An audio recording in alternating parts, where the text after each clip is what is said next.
Hello. Chai After Dark includes adult language and NSFW content. If you have auntie sensibilities or uncle sensibilities, this podcast may not be for you.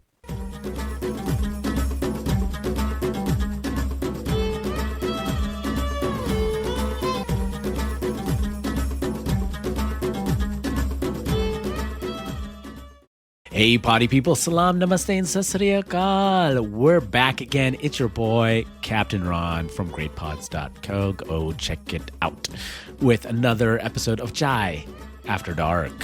We're continuing our series rewatch of Welcome to Chippendales, starring Kumail Nanjiani.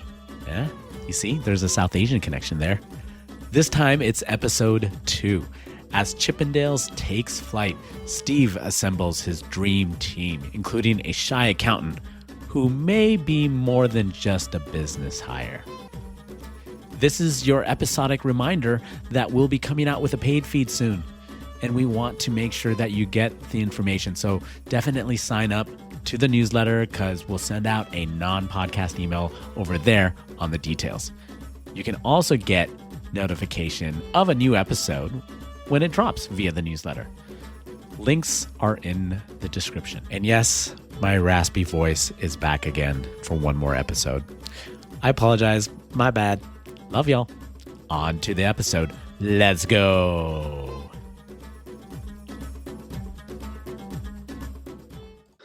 Salam, Hey, what's up, namaste, party people? and This is your sat captain sri akal. speaking, Captain Ron. Damn, a week later, your voice still hurts, bro? Yes, Haven't it gotten is. better in a week? That's some crazy Thank strep throat you Thank you got. to our one listener. Yeah, no, thank you to our one. Wait, hold up. Is that the kissing disease? No, that's mono.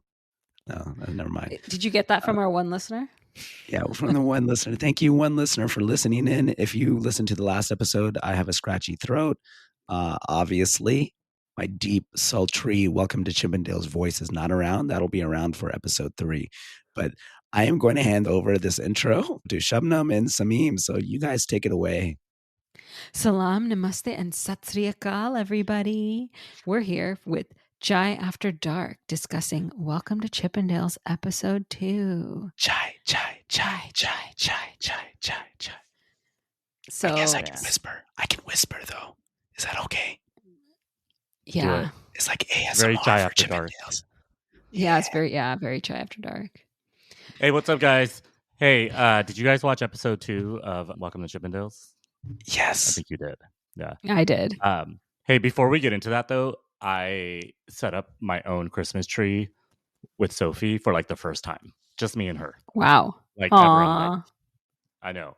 How It's cute. very, very Christian of me trying something new. There's a lot of mega churches in San Diego, so I've been hanging around, trying to meet some nice people, meet some nice new people. Oh, and, Christmas trees Yeah. are so Christian. yeah, the most Christian thing I've ever done. But Where did So- you go? Where did you go? Christmas shopping. Christmas tree so shopping. I got my Christmas tree on Amazon. It was taking forever to No way. Shut get up. delivered. Yeah, so then Haldi Huma wanted to come over. So then I Oh my had God. to cancel the Amazon tree because it was arriving a day late. And then I went to Home Depot in the morning and I picked up this 7.5-foot tree. And then Huma comes over with Amaya, her daughter, and her husband Sami. And then it's Sophie and I. And you guys tell me, Muslims don't necessarily celebrate Christmas, but they do go to other people's houses to celebrate their trees and decorate their house. So, Huma, I'm calling you out. That's kind of 50-50. Uma To has a each their tree, own. doesn't she? Doesn't No. Uma have a tree? No. Oh, okay. No, not Yet she Christmas puts tree, up Huma. the shaitani stuff for Halloween. Toba. We all went to that party. Uma's a that's Halloween right. girly. Yeah, Uma we all loves her participated. Halloween. Yeah. But my tree looks great. Homa had a lot of opinions because I didn't have any red ornaments. So there's a video that she took of her completely shitting on our tree because there's too much gold, pink, and silver. And I didn't realize that you need like some pops of color, I guess. Otherwise, I don't know, Jesus isn't going to save you or something. So Sophie and I this morning went to Target and I bought this like 50-piece thing of red ornaments and it was only $15. So I'm going to put that up today after we do our show. Do you have fake snow And a star. Did you put a star on the top? Oh no, an angel. If you really want to, do something right about Christmas, you got to put an angel. Yeah, Sophie almost fell like Buddy the Elf when he jumps on the couch in the movie, and then he latches onto the tree, and the tree falls on him. Legitimately, like we had to grab her pants because she was gonna fall over trying to put the angel up as well. It was a star. Oh my God. It worked out pretty well. So what was wrong with going to a mom and pop free lot? Yeah. Sophie didn't want to do that. She said she sneezes, and I think she thinks she's allergic. I don't think she is, but she didn't want it. I was gonna go.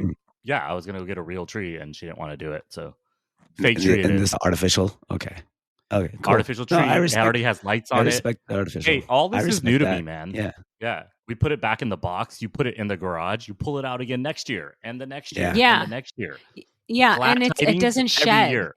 Yeah, it doesn't shed stuff. You don't have to like get rid of it. Artificial. There's trees no critters crawling up the tree. Yeah. Physically, you can put Christmas joy into your hands, into the box. Like it's the embodiment of Christmas joy. Look, have you guys ever heard me in such a good mood? I'm just very happy. That must have been some good chai. How cute. Your Charlie. The peanuts. The Charlie Brown Christmas. I know last week when we talked about, I wasn't wearing this last week when we talked about the first episode of Welcome to Chippendales. Episode 1. Yeah, I wasn't wearing this either. No, nobody was. And Imran's voice was not good. Imran's sickness has just gone on for the last 8-9 days. I know, for 2 episodes worth. Wow. He's been kissing Otis too much. Well, we don't know Otis yet. We briefly talked about Otis in episode 1. We will meet Otis shortly. Let's discuss this. All right, cool. So here we go into episode 2 of this saga. So we start the episode where Steve is staring torn up at the newspaper cover over the article about Dorothy and Paul's murder. And it's actually Dorothy's murder, and it was a murder-suicide, basically. Paul killed Dorothy, and then he killed himself. And so Steve is listening to the story on the television and reading the article about it, and he's all very torn up. Then we see Nick DeNoia staring outside of his lawyer's office window as he waits for his soon-to-be ex-wife to come sign the divorce papers. So she comes and they sign the papers, and after they sign, he goes to a bar with a younger man he's apparently been dating, and they hook up. So Nick wants to hang out some more, but the young man dumps him right after their fling. So this is the first time we see that, Nick might not be totally straight. So Nick goes back home disappointed, and he starts clearing out his house of pictures of him and his wife. And he finds an old VHS recording of what? Unicorn Tales, the show that he worked on, that he won 2 Emmys for. And apparently, as you remember last time, I think Imran said they actually won 18 total Emmys for Unicorn Tales, which is wild. So he sits down and watches with some wine. And in the episode of Unicorn Tales, he tells children the story of the ugly duckling. And we learn that the whole show is messaging basically that if you feel different, that's totally okay. So you get the sense that, okay, Nick is this gay man who did this show to message that to kids because he's maybe felt like this odd man out his whole life, and he's had maybe challenges coming out or hasn't come out to everyone. They don't really give his background, but you obviously see that he was married to a woman, they're getting a divorce, and then he's hooking up with this man, and then you see this Unicorn Tales episode. I know. It was a great 2-minute intro. Steve is super sad, as he should be. Cuts to Nick having his own personal coming out party, watching Unicorn Tales. I mean, I don't know. I'm at a loss of where Nick versus Paul is in this episode, because that murder just comes out of nowhere, and then it just starts with Steve being sad, and then we just keep going into the Chippendale story. Yeah, it's kind of wild. It was super dramatic, and then that storyline just disappears. Yeah, I don't, when watching this episode, understand the point of Paul and Dorothy. Because if you look at, and I mentioned in episode 1, where there was a disconnect between the real life Dorothy and Paul and the real life Steve Banerjee. Like, did they really have anything to do with this story? Like, are they setting up a true crime? But this particular true crime murder of Dorothy, the murder-suicide, at the moment has nothing to do with this TV show. Like, were they just throwing it in there just to tease us with something else? Like, that was kind of confusing to me as well. Mm-hmm. Yeah. So later that night at the club, we see that the dancers are doing that cowboy choreography again. Ha- Exactly. The same number. A lot of And grunting. all these women that are regulars are bored with it. And Steve starts to see that like all these women are like not really into it. They're like, we've seen this, been there, done that. So then Steve reaches out to Nick for help, and he's like, basically he tells Nick that, you know, he really needs his help again. Nick sees this as an opportunity to do something he really enjoys and move past his like divorce and his personal issues. And they meet the next day at Nick's apartment building pool. And as they sit poolside, Nick puts on his best poker face and convinces Steve that he needs a constant, steady flow of new choreography, requiring a full-time dedicated choreographer. And Steve's like beginning to agree, but Nick starts playing kind of hard to get, and he demands complete creative control, budget for costumes, budget for props, and he has to fire all the existing dancers. So Steve's all in and he agrees. He's like, fine, cool, I need you. So then Nick goes to work auditioning a whole new set of dancers on new choreography. So during the audition process, Nick cuts several people and he ends up with about 6 or 7, one of whom is a black dancer named Otis. So this was really interesting because Steve goes to Nick. He's black.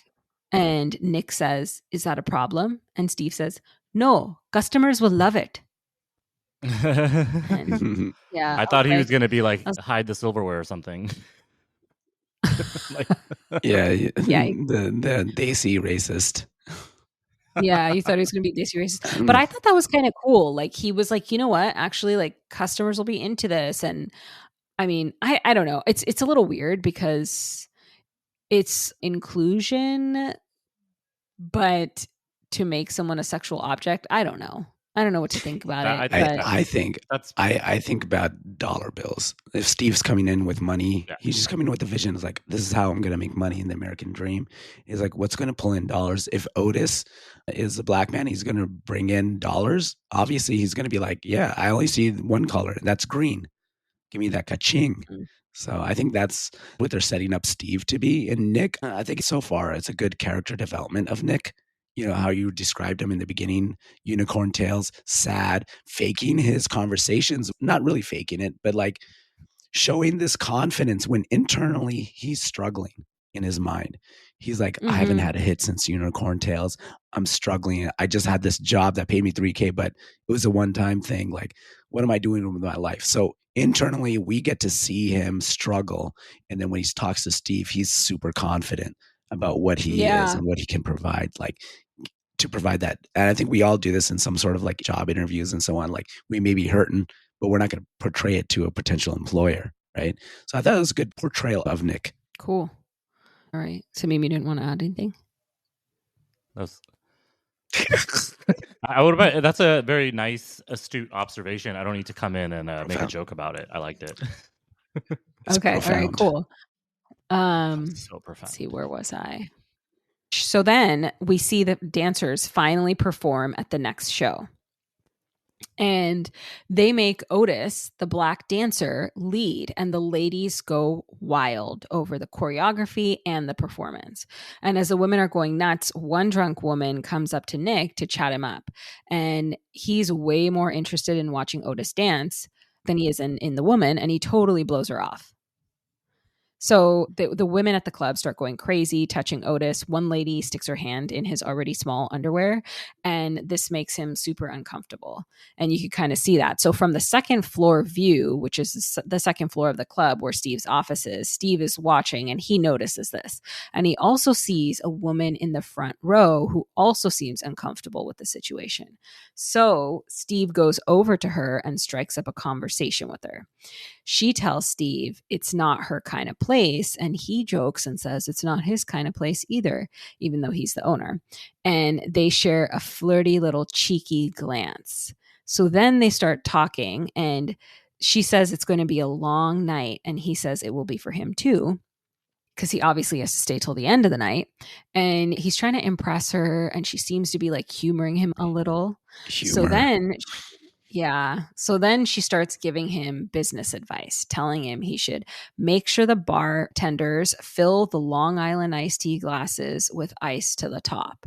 She tells him he needs 2 ice scoopers, one for the 16-ounce glasses and one for the 12-ounce glasses. She tells him she was a bartender and she's now an accountant, and they both stare at each other like totally turned on by the money they're going to make together. That is like hearing her expertise behind how much money goes into a drink and the ice. That I was like, all of us, whatever club that we've gone to, hotel, a restaurant, a wedding, whatever drink you ask for, we all see this. They always fill the ice up first, all the way to the top of the glass before they put in a Coke or whatever drink you wanted, which is like, damn. I hate this lady. Like she's teaching to save 50 cents, but cumulatively together, it's a lot of money. But don't you want the drinks to be a little bit strong in a place like this, so the ladies can get a little looser, tipsy? Well, where are you making your money from? I don't know. It's beverages. Alcohol or the tips. Yeah. I mean, the beverage. Let's put money into this, right? So it's like 50 cents, $1 per drink. A can of soda is like 50 cents if you buy it in bulk, right? And they're charging $5. They could be charging $4, $5. I don't know the time frame, but let's just say it's like $4, $5, right? That's a huge margin per drink, especially if you're going to Costco. I don't know if it's Costco back then, but I also think like the ladies would just buy more if they want. They like, I don't think they're gonna get too drunk. Well, I think she was saying you can sell the same amount of drinks with less alcohol spread out between them. Because alcohol is more expensive. By the time she finishes her explanation, she's like, you're going to save 6 figures a year. Like back in the 70s. It goes into your pocket. just by filling up the glass all the way with ice and stop doing 3/4. Yeah. And that it makes look, they're not making any other money. Well, they're not making it off of merch, right? There's no merch or any merch store. It's admission. Not just yet. Not just okay, fine, not yet. Fine, not yet. They're not making any merch yet. Okay, like we should buy Imran Chippendales merch. We should buy Imran Chippendales. Should we have Chai After Dark merch with like the cuffs and the bow tie or whatever? Oh man, I'm sure that would go over well with nobody. Next Halloween. Ali Homa would not approve. But what I was saying is there's no other way of they're making money besides admissions. So where is he also going to make money? It's going to be off of beverages. So I think saving money, making money off of beverages, green. And then what does he do? He lights up anything that has to do with green, with dollar bills. Yeah. You could easily go up to Steve and be like, I know how you can make money. Oh, you're hired. You're hired. As long as you can convince him, obviously. But yeah. Yeah. So at the end of the night, Nick congratulates all the dancers on the great job. So actually, this is interesting because Otis is kind of off on his own from the other dancers. He's the only black dancer, like go figure. And then Nick kind of asks him, so like, how was the night? And he says, great. But he asks if the kissing and the groping that the women did to him, if that's required. And Nick laughs and says, only if you want to get paid. And Otis seems like pretty uncomfortable, but he just packs up his large duffel bag of cash and leaves for the night. Seriously, large duffel bag of cash. It's like, you're making tons of money, dude. Yeah. But he has morals. He wants to be an actor. He just doesn't want to be sexually harassed, right? Yeah. He also I feel like he was. He said he's married. He says he's married and he has kids. in that same scene. Oh, I didn't catch that. Yeah. Huh. He says it really Wow. quick. He's like, I have a wife and kid and they're kissing me. And Nick's like, whatever, like just kiss them. Yeah. Mhm. Yeah. He's Like, got kissing more. a It's like, I stripper kiss is- guys. It's kind of gross, right? Like, Yeah. Yeah. Well, there's more any scenes direction. in this episode. There's R-rated scenes just in this all- episode. It's Okay, well, crazy. that part, the later scenes that we're gonna get to, it seems a little bit more, I don't know, like okay in a strip club. Like making out with a stripper on the dance floor seems wildly off. But all Yeah. our Behind the listeners that have been scenes. to all these strip clubs, let us know how Chippendales shows are. Yeah, right. They're not going to air their dirty laundry. One We don't need listener, that. our one Yeah. listener, let us know. Did you Yeah. go Email us. backstage at the Thunder Down Under? Like, what's going on? Let us know how it is. But those stories are true on this backstage stuff. So whatever they portrayed, that stuff happens even Of course, today. I'm joking. Yeah, of course it's true. I didn't You're think there was a joking? clear. I thought you were serious. There's not a clear line. Of course, it's all intermixed backstage. Like It's just I weird to have see it never- on screen like yeah. this. Yeah. It's pretty gross. It's weird Yeah. to see it on screen. Even though Yeah. it's on, Yeah. even though it's on Hulu, you don't see any TNA. But actually, no, I take that back. You see a lot of A. A. You don't Yeah. see T. And you see 'cause some it's tea, dudes. right? There's the Oh, well, flash not by of yet. some tea. Yeah. By Yeah. tea, we mean boobs, everybody. I'm sure they needed the translation. Okay, so Nick goes I just home like for the seeing Samim night. a little uncomfortable a little bit when he's like, Do I look He's the one uncomfortable? I going- don't think I look uncomfortable at all. I don't know, you're red in the face. You know who I sound like? I sound like Steve-O Yeah, you do. Steve, from Jackass. He's like, hey Oh, guys, oh my god, yeah, that's so cool. Oh my god. You got the jackass part right. Yeah. Okay. Oh. I'm just Oh. kidding. I'm just- all right. Hey man, you I'm want to wrong. get slapped in the face? All right. Anyway, Okay. let's move on. So then Nick goes home for the night and notices a heterosexual couple skinny dipping in his complex pool. It inspires him and he starts like dancing to Spanish music, thinking up new choreography with small towels to like mimic bull riding flags. What are those called? Bull rider flags? Like those, that's what it's called, right? Bull rider flags? I think they're I just don't called know. flag. Anyways. No, Yeah. you're talking about the bull. Spanish bull riding when they tracked them with the red flag, right? So he starts thinking about that and like dancing and making choreography related to that. So the next morning, we see Otis driving to Chippendales, and he pulls up to Chippendales and he notices religious protesters outside with signs saying, God is watching, and Chippendales is from the devil. So he goes to Steve's office to let Steve know what's going on. Steve actually knew his name, which is like totally surprising to Otis. And Steve also introduces Irene to Otis as the accountant. So Otis informs them of the protest going on outside, and Steve actually doesn't look panicked at all. He looks kind of excited. He tells Irene and Otis that less than an hour ago, he called the Seventh-day Adventist Church of Los Angeles to tell them there's a den of sin less than 1 mile away from their church. Then he calls the news media in front of Otis and Irene to let them know that there's a protest in front of the horrible Chippendales Club. And he hangs up and he says, they'll be here soon. We're going to make the 6 o'clock news. You're a bad Otis- man, Steve. Otis gets hella excited too, and Otis tells Steve he's in awe of Steve's unconventional tactics, getting at least $5,000 in free advertising.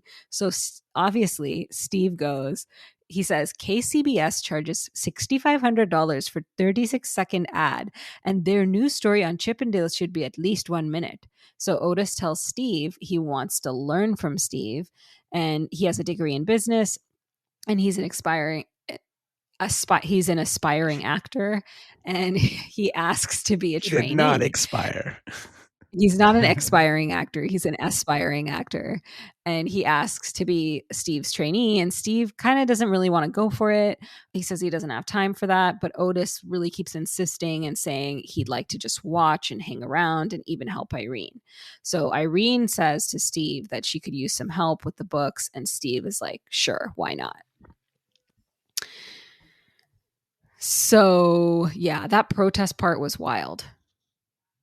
Yeah, that was very. You know what my problem with this part of the story is they show how he is good with saving his money, apparently lucky also with the certain people that come into his life to help him improve the club, and the club is being successful.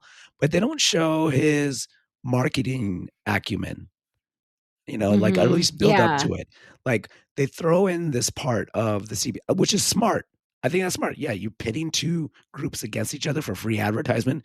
We all like to see that free advertisement model, but it doesn't show his what's the word I'm looking for? Business judgment, business acuity. Something like that. I feel like it starts with a C, but business acumen. Let's just pick business acumen. Chai After Dark starts with a C.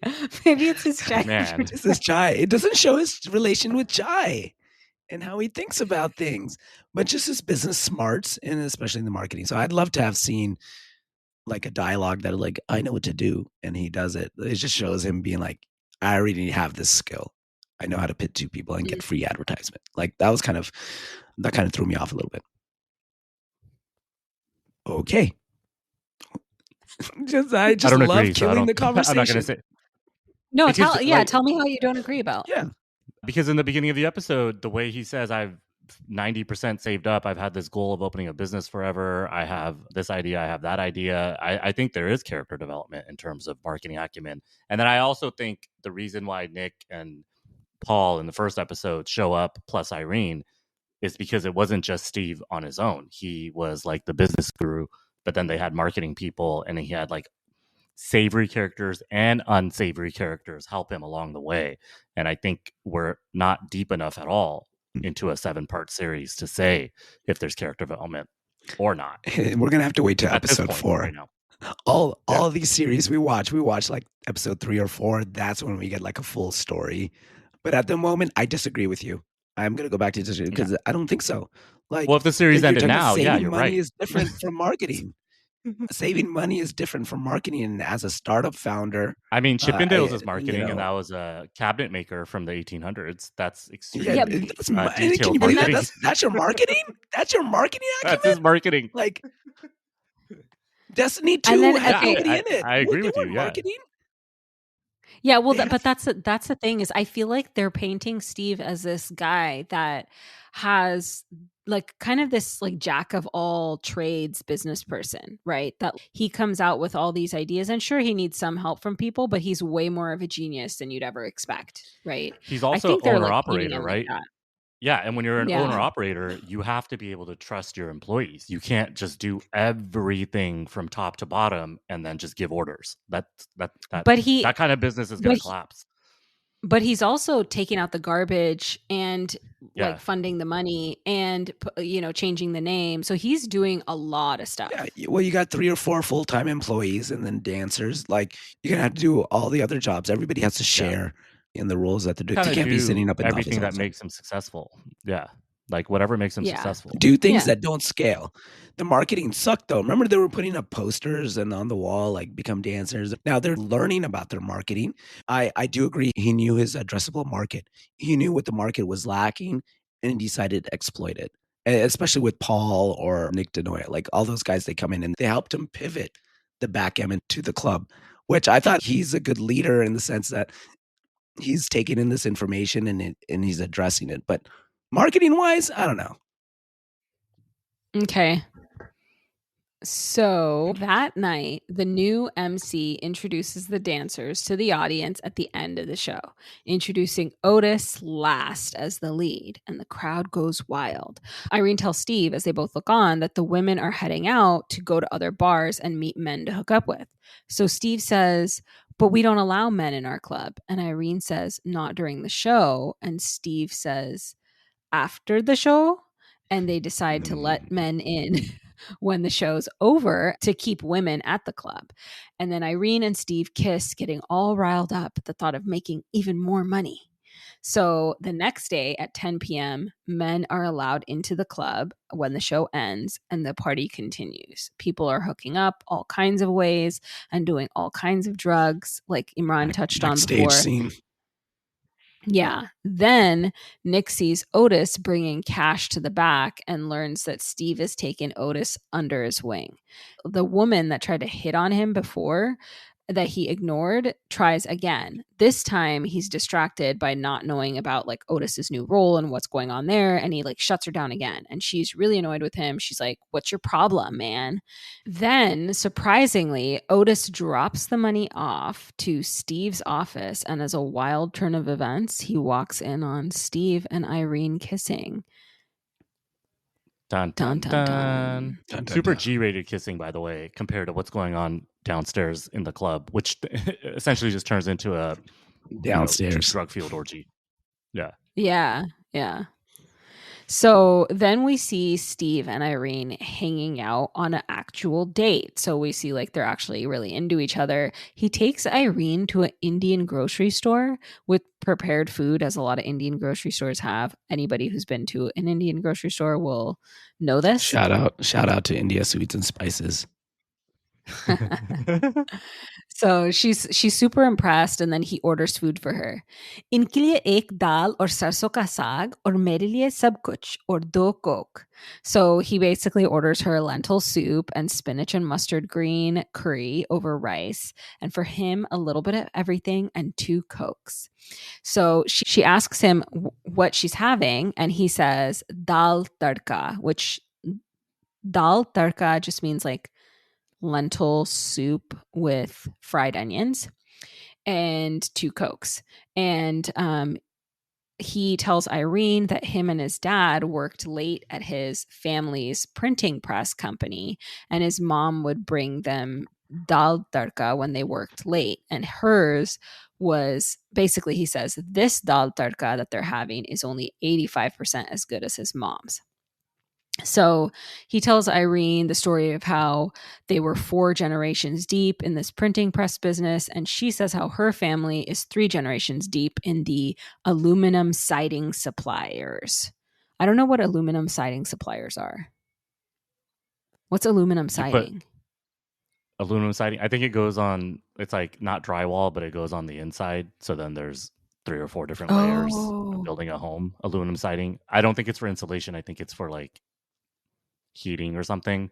But I thought this scene was super funny because then she asks him, like, what do they still do, your dad? And he's like, he's still doing the printing business in India. Mm-hmm.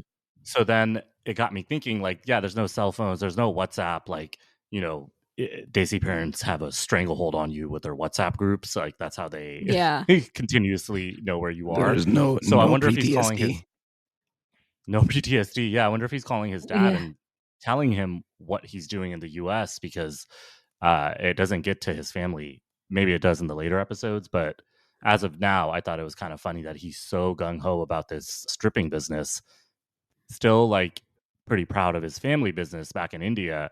I wonder how he's going to juxtapose both of these.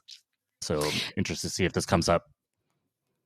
Yeah, it's funny you say that, because that's like our parents' generation, right? Like my dad came in 1970. When he came, he could do like anything and no one would freaking know, unless he decided to tell his family, I mean, we can just put this out there. My dad came here in 1971. He has, and your dad too, and our parents actually knew a lot of the same people, right? Yeah. And a lot of them married outside Desi culture. Like a lot. Yeah. I know, I can just think of like 7 people off the top of my head that married whoever they wanted to marry. So yeah. Also down here too. Literally do whatever they wanted. And my dad went to Vegas with his... I have pictures of my dad in Vegas with his friends, and I'm like, I don't know. That's wild. Hello. Oh. Wow. Yeah, I know there's all these random pictures of my dad. Yeah. All over the U.S. There's definitely 2 of the family friend uncles in the circle down here. 2 Desi uncles of ours married 2 white ladies from the 70s. So they definitely went outside their culture. But you know what the funny thing is? And this is probably a talk shit moment. They were talking mad shit about like, you have to marry this person. It's like, wait, you barking up the wrong tree here. You're the ones that married outside of. You had to go out with them beforehand to begin with, and they have the gall to lecture us in our generation. growing Imran's up. getting triggered. I'm Imran's I getting did what? I triggered. didn't know Steve-O, this was Steve-O's such- getting triggered. Uh, Oh no, I was just haven't- bringing no, it I got up a lot of hate. in general. Oh, I got a lot of haterade. And I don't know if anybody relates to this or not, but also when my mom and dad got divorced, those uncles decided to talk smack about that situation. And lo and behold, their own daughters were getting divorced. So it was like, why are you barking up somebody else's tree? Yikes. Why are you barking Yeah. up our family tree when your own family is getting your Bark up daughters your are own getting divorced? family tree. Yeah. Yeah. Bark up Keep your own shit to family yourself. tree, you know? Oh man, Steve-O is Yeah. upset right now. Steve-O is upset. And Give it what to does him. this have to do Give with it to people him. in Chippendales? The Desi It does. people It always absolutely bark does. up. Yeah. Yeah, Desi people always bark up other people's family tree. Even when my dad got dementia, people were like trying to bark up our family tree and be like, you should do this and you should do that. It's like, dude, you don't even know 10% of what's going on, you know? Yeah. So If anyone barks up It's- my it's family fascinating. tree, I just find it hilarious. Like, yeah, it's just they don't have anything else going on, right? So yeah. I don't know. I don't even know any families whose trees I would bark up. Like, why would I care? Like, I like Yeah. individuals. I don't like just because you have a family name, I like all of you or I hate all of you. No, it's individual based. Look, I don't Yeah. bark up other people's family trees because I'm not a dog. But I'm bumped. Woof. Okay. Thanks for that. So, Thanks anyway. for killing that segment. Somebody had to kill this segment, so good. Yeah, it might have- Yeah. Somebody had to kill it. Yeah. Yeah, So, otherwise I anyways. was going to go down another 5 years of trauma from uncles. We got to save that for another day when your Yeah, voice is not Steve-O. I mean, Yeah. I would say uncles are just as sensitive as aunties, and aunties are just as sensitive as uncles. I don't think there's any sort of gender distinction, and I don't even yeah. think there's Oh, a yeah, racial. yeah. There's not even a racial distinction or nationalistic distinction. It's just all of us have our own proclivities in being sensitive. Well, how about we say this? How about we say that if people want to hear more of this kind of stuff, Yeah. you guys got to join our Patreon at the $8 or above level because we're going There to it be talking is. about some cultural stuff. So tune into that because that's where we're going to work some shit out. We have Do you some want stories. Steve-O lecturing? Yeah, you want Steve-O talking Yeah. 5 minutes about uncles? Hit up the premium. All right, cool. So basically, then Irene starts to really relate to Steve, and she tells him how she was a black sheep of her family because she didn't sign on to the family business. She was going to become an accountant and do like the books for her family aluminum siding business.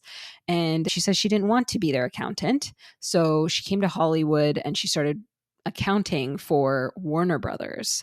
And, you know, she would see celebrities there and, you know, all that good stuff. And then she got laid off and she couldn't find another job for a while. And she ended up working for a landscaping company, which was super boring to her. So she said she misses the glamour and excitement. But then when she found Chippendales, she finally felt like that glamour and excitement again. And Steve smiles with pride and joy that he's reeled in the catch he wants, the fish he wants. Whitefish. Steve likes whitefish. Oh my god. Yeah, he has a type, right? Because when Steve was in The Big Sick, he found a white girl there too. I like that. All right. So the next night, the dancers at Chippendales do a Spanish bullfighting theme dance, the one that, you know, Nick cooked up seeing the couple skinny dipping in his pool. And you're talking about and the so banderie. It's called the banderillas, the little flags you're talking about, the banderillas. Oh, banderillas. Okay. Rodeo With flag. yeah. So Otis is the lead dancer, of course. So Hell Nick looks on with yeah. enjoyment. Yeah, Nick looks on with enjoyment. Otis goes off stage early. Nick follows him to ask what he's doing, and he goes on stage again without answering. with his own choreography, and Steve introduces him as their favorite cashier at the new gift shop.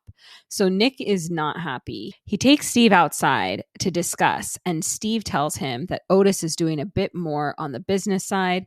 And Nick says, "Can't you find someone that's not my most popular dancer?" And Steve says, "Calm down. The interest is coming from him. His ambitions are bigger than just being some dancer."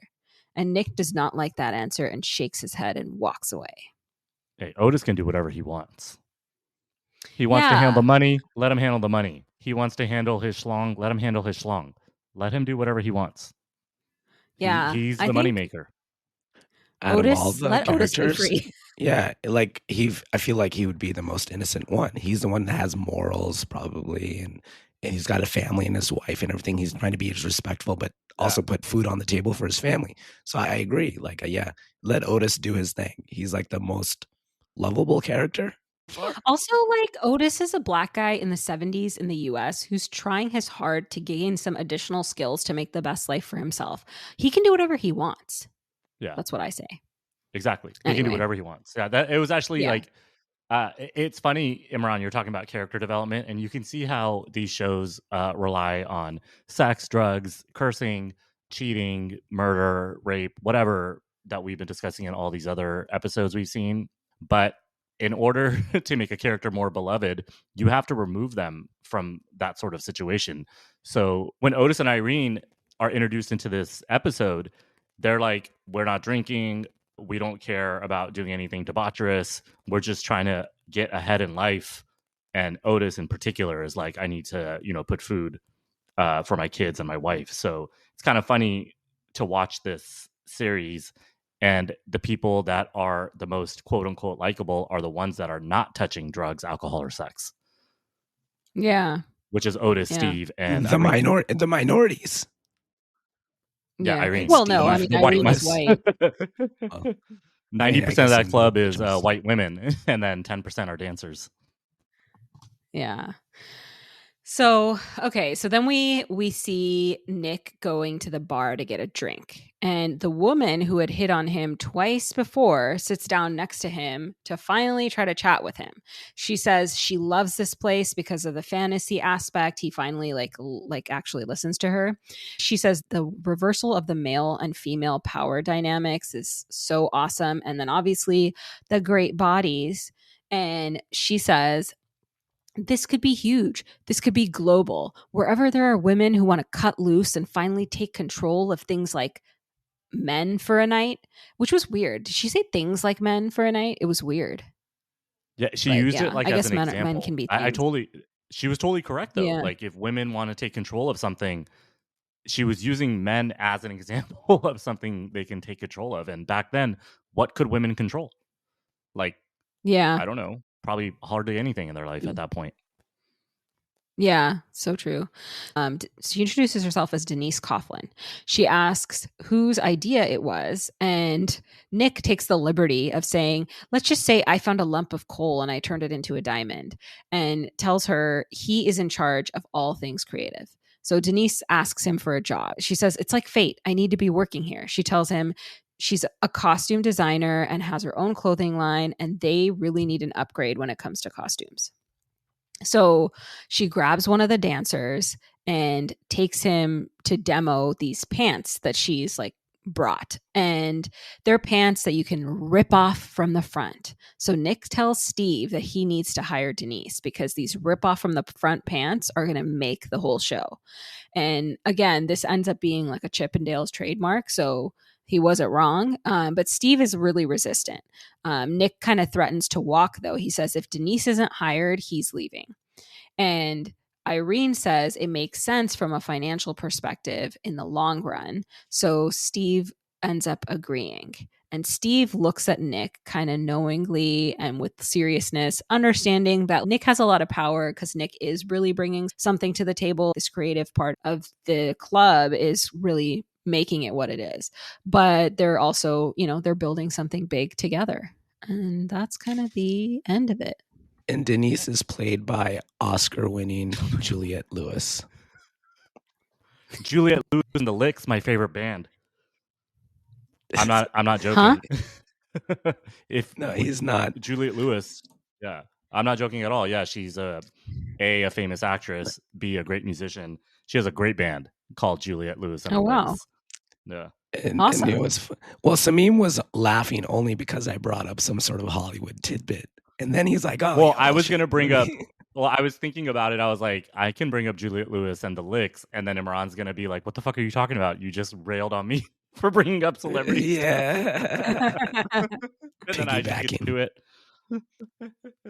Also, That's she looks hilarious. great. Like, she looks great. I know she's like way older, but All right, relax. she's Samim. in that iconic scene in Natural in Born Old School. Killers. Oh, and Natural She's Born on- Killers, she's- but Old School. She's only this is only 2022, so it's only like a few years old. Yeah. So, yeah. I She was probably gonna be still like, looks great. okay, Samim's about to do Chippendales dance for Juliette Lewis. He's like, oh, she's looking good. She's looking good. All right, relax, Samim. Won't you like my take me Nadia. to Funky Town? She That didn't have a was choker bad. necklace, did she? Anyway, that No, I was don't- I a don't that need was a all pretty that. good episode in introducing more of Otis and his character. Otis is in the podcast also, so there's a lot of background from Otis that really puts the picture together. So, Very cool. Nice. all right, Welcome to the fantasy. We didn't comment on it, but when Juliette Lewis grabs that dancer, she grabs him out of like an orgy. And then she's like, "Oh, this looks fun." And then she grabs the dancer Oh, and she's like, "Put these breakaway pants yeah. on." That's how they. Yes. Oh, That's how yeah. they introduced the scene. Yes. Oh you yeah, know he how- was like literally like everyone was backstage like hooking up, and she like grabs him. She's like, "We need you for this thing," and he like puts his. Well, you can know, say it. He He grabs. literally was. He He grabs literally the was poison getting a ivy leaf BJ. to cover his crotch. Yeah. You yeah. can say he Go ahead, was say it, getting Imran. it because this is auntie and uncle sensibilities here, right?